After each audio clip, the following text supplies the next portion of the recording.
Welcome back. 10 days have passed, but 41 workers still remain trapped in Uttarkashi. News 18 accessed those inside visuals from inside the tunnel. The video shows the trapped workers are safe and healthy, and they continue to interact with the rescue team. Hot meals of khichdi, dal have been supplied inside the tunnel through a 6-inch pipeline. Several family members of the trapped workers also spoke to them and said they feel much relieved and hope that the operations will now be implemented. Earlier today, you had Prime Minister who also spoke to Chief Minister Pushkar Singh Dhami and took stock of the ongoing rescue operation.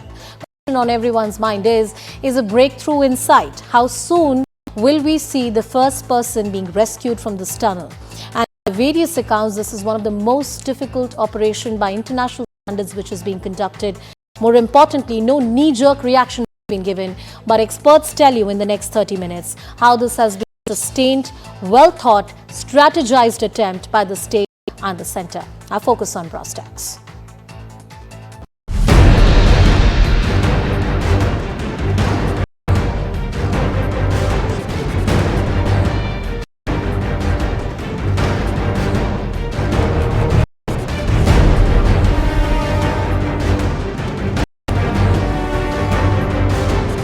If everything goes according to the plans of the rescuers, it is expected that within the next 2 days we can get the good news that we are hoping to hear for the last 2 days.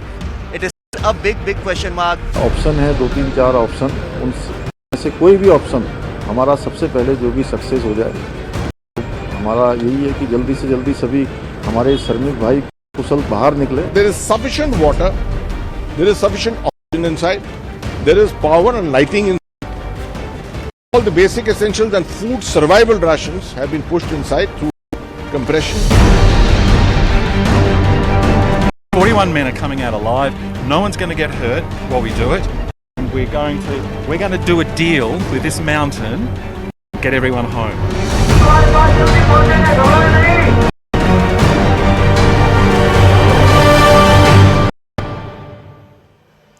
Well, joining us tonight are the lead voices. We have NDMA member Lieutenant General Hasnain, who's joining us on the broadcast. We also have turning expert Arnold Dix, who's part of these critical operations in Uttarakhand. Thank you, gentlemen, for joining us on the broadcast. Lieutenant General Syed Ata Hasnain, first to you, sir. Talking about the manner in which these operations are going on right now, at what critical stage are the rescue operations right now? If you can give our viewers an overview. Thank you, first of all, for inviting me to your show. As to your question as to what stage we are, well, today is the 10th day, maybe the 11th day of the operations which are going on. And there is the concept of operations is simultaneity. We are attacking from 5 directions into the tunnel, waiting to see which one will succeed first. Now, the one which is most likely to succeed, right, is the one which has been reported since the 16th of November. That is the horizontal probe which is going in through the help of an auger, with steel piping being done along with the welding being effected. So that hopefully has stopped on the 16th after some vibrations had been encountered. Hopefully that will recommence, maybe tonight, maybe tomorrow. And that is supposed to be the fastest way to reach inside.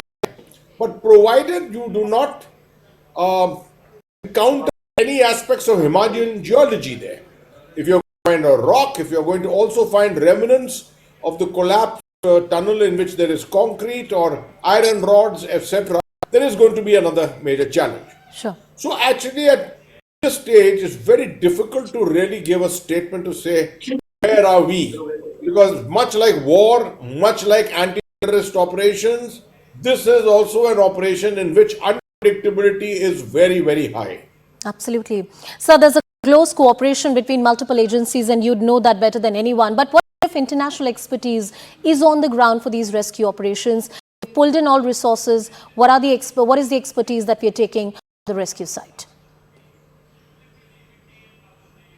You see, right from the beginning, the one sensible thing which was really done was that everyone said, let's open up the coffers and go out to anyone and everyone who has got the experience of this.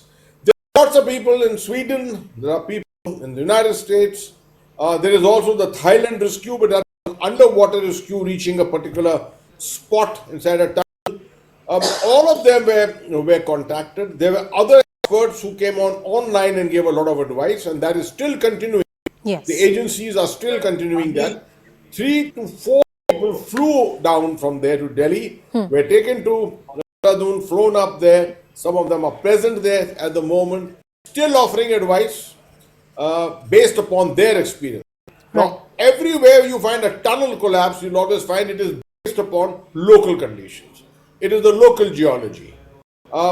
That has a major role to play in this. So you may have the best of expertise from abroad, etc.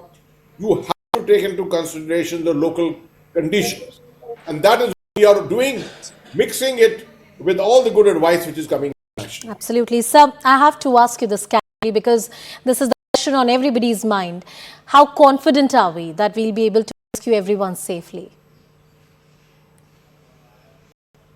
There are 41 people inside. They are generally young in their profile, and they all are hardy. They have been experienced in working in such conditions. Most of the labor which works on these tunnels, they've been dedicated labor for quite some time, so their physical fitness is of a very high order. Their ability to take difficulties, survive these difficulties is also very high. But notwithstanding that, I think the perception which needs to be clear in the minds of those who are observing this over a period of time and in the public, that this is not a small, stifling, suffocating space in which the 41 people are trapped. This is a 2-kilometer long tunnel. It's got lighting inside it because that lighting did not break down when the collapse took place. Yes. There are 2 pipelines which are inside. One 4-inch, one 6-inch.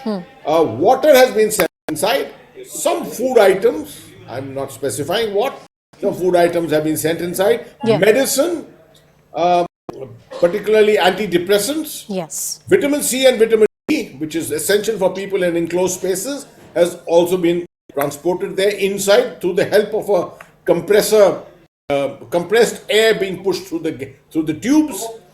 And now we've also got a form of communication which has been established with this probe going inside. I'm reasonably hopeful that in the very near future we should be able to establish a line. We should be able to penetrate a line through the tube and perhaps be able to send an instrument, even a small old world instrument of the army which can be pushed inside, and if that can be successful, then a communication link will have been established on a permanent basis. Absolutely. That would be very heartening for the psychosocial part of the health of the workers inside. I think they are quite well from the body angle, but it is the mental aspect, the mind, which in 10 days, 12 days can start getting awkwardly influenced, etc. Sure. So that is very essential, and you'll be happy to know, the public will be happy to know, the government has also made arrangements for psychosocial specialists, doctors, to be placed there, so that as soon as one-to-one communications can be established with individuals coming in, then counseling can even also begin. So we are prepared for the long haul. As I can see, we are prepared for the long haul, but we are hopeful that the long haul will not have to be adhered to in the final count. We hope so, sir. We hope so. And I'm pretty confident that the state and the centre authorities, officers like you, individuals like you, are working around the clock, monitoring the situation. What is the message that you have for the family members? They are very worried, rightly so, anybody would be. But for the family members who are listening to you, of the labourers who are stuck there, what would you like to tell them? See, all the family members, it's a very important thing, this aspect which you just brought out. I think when you have the backing from as high authority as the Honorable Prime Minister of India, Yes. the entire PMO, the major ministries in the Government of India, is the Ministry of Home Affairs and the Ministry of Road Transport and Highways, which is concerned with this. The NDMA, you have the Uttarakhand SDMA, and I've even spoken to the district magistrate, the deputy collector there, and I've learned of all the arrangements that they have made for the families, administrative arrangements in the hotels, the transportation to the spot, etc. I think with this kind of a backing, Yes. you should feel very, very assuaged that every single technical human effort which can be made is going to be made.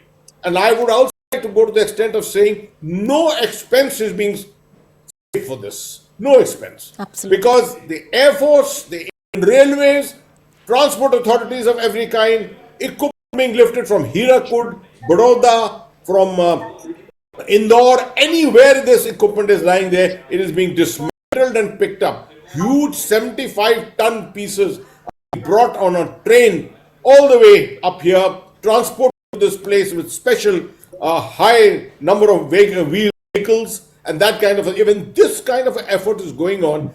I think families should feel very, very encouraged. Finally, in the final count, their loved ones are all going to be with them very soon. Thank you for reiteration of that message. So I'll take the conversation forward with Arnold Dix as well. Arnold, your return, you're part of the rescue operation. A huge gratitude to you, the kind of work that you and the team are doing on the ground. First, I'd like you to tell viewers about the vertical and the horizontal drilling process, which is underway simultaneously. And there is much hope with the vertical drilling process, which is on right now. Could you tell us more about that, please?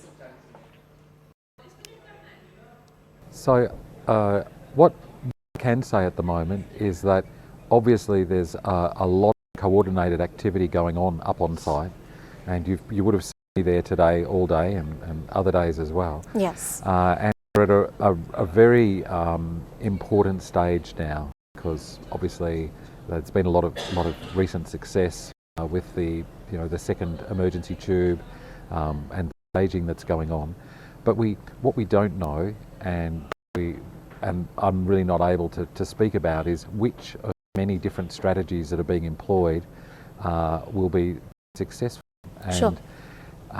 This approach that's being taken by the authorities is actually quite remarkable. It's all the agencies working together, whether it's the federal government or the local government or the army or the various agencies, and the fact that they've come up with this sort of multifaceted approach, I think, is just fantastic, and a real credit to India and its commitment to the people who are trapped there. So I don't think I'm able to speak specifically about the pros and the cons of each of the different ones, except to say that they're all been really carefully thought out, and they each pose challenges and opportunities, but they're all different. And it's just been, as you can probably see, I'm exhausted. It's been a big day, and it's a 24-hour-a-day exercise up there at the moment. Absolutely. You've been part of a lot of rescue operation. You're an expert in this field. Would it be correct to say whether it was the Thailand cave rescue or the 2015 German rescue operation, this is by far, looking at the complexity of it and the number of days it has taken so far and is likely to take, is one of the longest running rescue operations and perhaps most difficult ones? You're dealing with an extraordinary operation here, and that's why I'm saying to you, I'm absolutely amazed at the coordination that I'm seeing between the agencies. So my job, my day job, is investigating disasters, and I'm here seeing one of the most extraordinarily complicated disasters before my eye, and it's a rescue operation, and it's a rescue operation in really difficult Himalayan mountains. And what's extraordinary is that this rescue operation has attracted the attention, well, obviously, of the whole world, but also all of the experts that I represent in my organisation, and we're a United Nations advisory for the underground. I mean, that's what we do, that's our day job. Every member nation has put forward special experts who are they're actually effectively sitting behind me, and then I go to the table and I offer whatever I offer, and then all the experts here from India are there as well. So we've got incredible expertise from all the different agencies, this cooperation, this collegiate atmosphere, and doing the very best. So yes, it's taking time, but and this is a really serious but, that mountain of yours, your special Himalayan mountain, is extremely fragile in terms of its geology, and of course that's part of the reason that you have the collapse that you do. So part of the guiding principles that are there within the team, this incredible multi-agency, multinational, multi-expert team, is to make sure not only that the men who are trapped are rescued, but also that no one's injured rescuing them, because the risk is that something else will happen. So while it's true that it's taken some time, it's also true that no one else has been hurt. Yes. And it's also true that nothing's happened to anyone who's actually there. So I think if I was a school teacher and I was ranking what is a terrible situation, I would actually be giving India 10 out of 10 at the moment for holding steady, for not overreacting and jeopardising its own people in the rescue. The people, we know, you've seen the vision that they're safe, and the restraint that's been shown and the coordination and the cooperation is just, it's the sort of stuff that in time people will teach how to respond in such a serious emergency, because this isn't normal. Normally you would have a less considered response, and the consequences are usually terrible when it happens. Absolutely. I mean, it's very, very reassuring that you're saying that. And indeed, coming from you, somebody who's working on the ground, reassuring for all of us.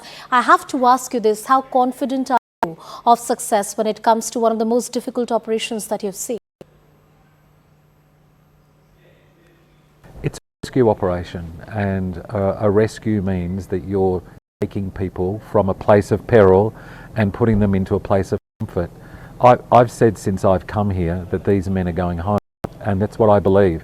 And I can't explain why I believe that, just believe it to be so. And when I came here, I knew it was going to be hard, and I knew that the conditions were going to be difficult.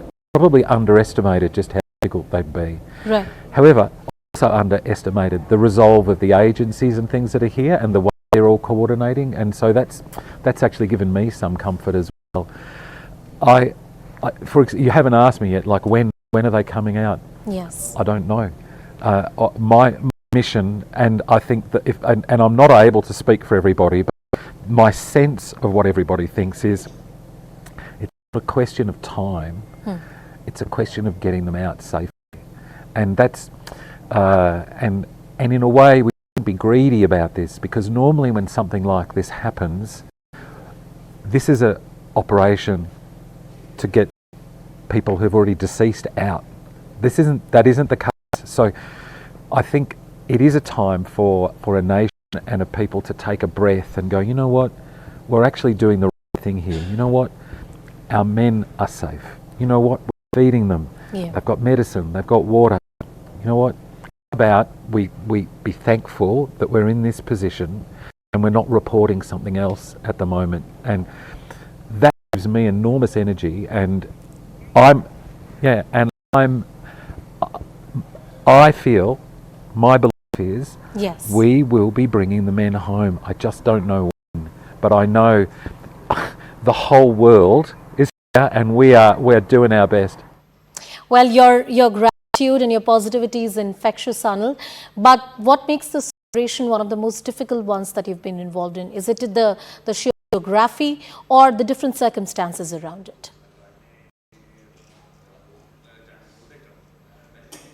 I think it's the most difficult for two reasons. One, because technically it's so difficult, because the Himalayan topography, geology, physics, everything is just so incredibly dynamic and fragile.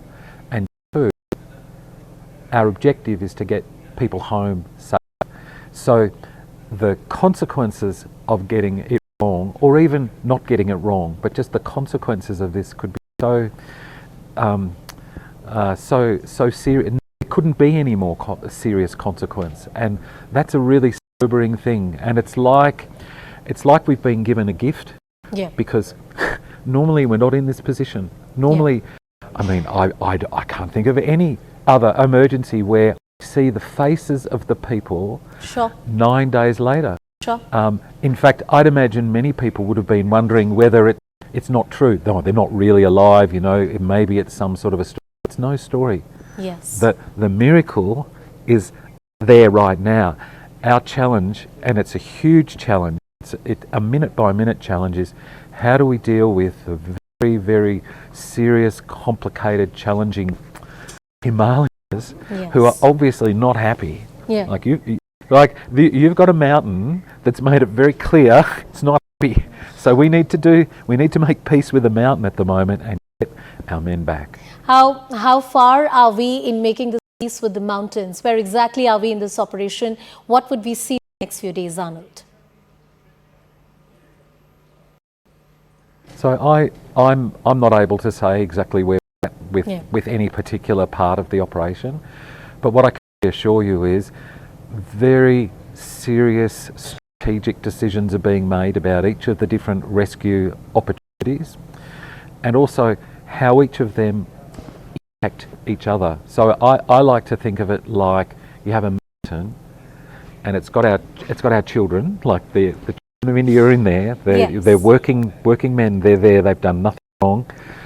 They're in there, and we're trying to open a door to let them out. And we're asking the mountain, which door will you permit us to let these people out? Now, the mountain hasn't told us whether any door is open. My view is that they are coming home. We are looking for a door for them to come home through, and that's the challenge of our team. And we're really working around the clock to do that, and we're counting our blessings that we're in the fortunate position to be able to do that. Well, I count my blessings with you, and I'd say a silent prayer tonight for everyone who's stuck there and your team in the work that you're doing. I'm very happy to know that you see that with positivity and commitment, that all of them are coming home. That's a huge thing to say, and 1 billion plus people are watching and this rescue operation very, very keenly.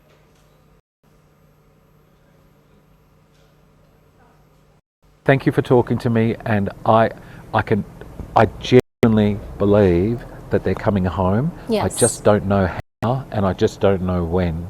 And this team that are here, if there's ever been a team assembled in the world in the history of rescue operations, this team will find the door to get them out. Absolutely. Thank you so much, Arnold, and thank you, Lieutenant General Hasnain, for joining us on the broadcast. This operation will be successful. It might take some time, but it will be a successful one. Thank you so much for joining us on Brass Tacks tonight.